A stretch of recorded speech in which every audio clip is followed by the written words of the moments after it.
हम इतिहास रटने नहीं रचने आए हैं। एक बार क्या हुआ, ये आई थिंक 7th या 8th स्टैंडर्ड की बात है। तो उस टाइम पे मैं, जो हमारा सब्जेक्ट हुआ करता था इंग्लिश, उसमें ऑलमोस्ट फेल होने वाला था। मुझे पता लगा कि मैं कुछ लिख के आया नहीं, तो पढ़ के नहीं गया था, कॉपी में खाली छोड़ के आया था। और मुझे ये भी पता था कि अगर मैं फेल हो गया तो मेरे बापू से मेरे को पड़ेंगे जूते। सो मैं अपने टीचर के पास गया, जो मेरे इंग्लिश के टीचर था, उनके पास गया। मैंने कहा सर, छोटा सा था मैं, गुरुजी प्लीज आप मुझे बचा लो, मेरे पापा मारेंगे, तो आप मुझे ना थोड़े बहुत नंबर देके पास कर दो अंग्रेजी में, ऐसे करके मैंने बोला गुरुजी को। सो तब हमारे जो काजला गुरुजी थे, उन्होंने थोड़ी देर देखा मेरे को, उसकी कॉपी देखी, मेरी कॉपी तो एकदम सफा सट एकदम थी, गांधी जी की याद आ रही थी उनको। कुछ लिखा था ही नहीं, तो गांधी जी की याद आ रही है, मैं तेरे को सफाई के नंबर दूं तब भी 2 नंबर से ज्यादा नहीं दे सकता। तो उन्होंने मुझे क्या किया कि बोले कि ठीक है मैं देखता हूं। उन्होंने मुझे रवाना कर दिया।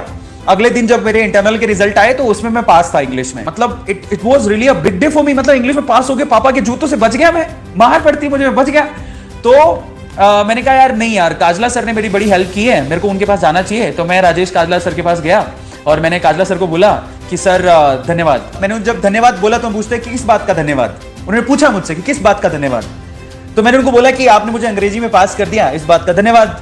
तो उन्होंने मुझे सीरियस होकर एक बात बोली, मेरे गुरुजी ने मुझे सीरियस होकर एक बात बोली। वो क्या कहते हैं, बेटा बड़े होके ध्यान रखना, राजेश काजला ने तुझे पास करके गलती नहीं की है, तुझे साबित करना है।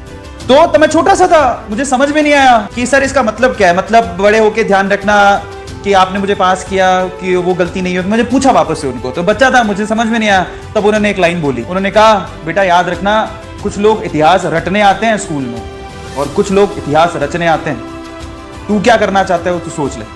तू इस इतिहास रटना चाहता है या इतिहास रचना चाहता है? अब तो समझ गया होगा। और मैंने तब ठान लिया था कि मैं मेरे सर को कभी ना, मतलब ये फील नहीं होने दूंगा कि उन्होंने मुझे इंग्लिश में पास करके गलती की। और आज मैं यहाँ पर हूँ। और काजला सर, आज मैं आप लोगों को तहे दिल से, जितने भी गुरुजी जिन्होंने मुझे सपोर्ट किया, मैं हाथ जोड़ के, मेरे पे इतना बिलीव किया, मैं हाथ जोड़ के उनको शत शत नमन करता हूँ।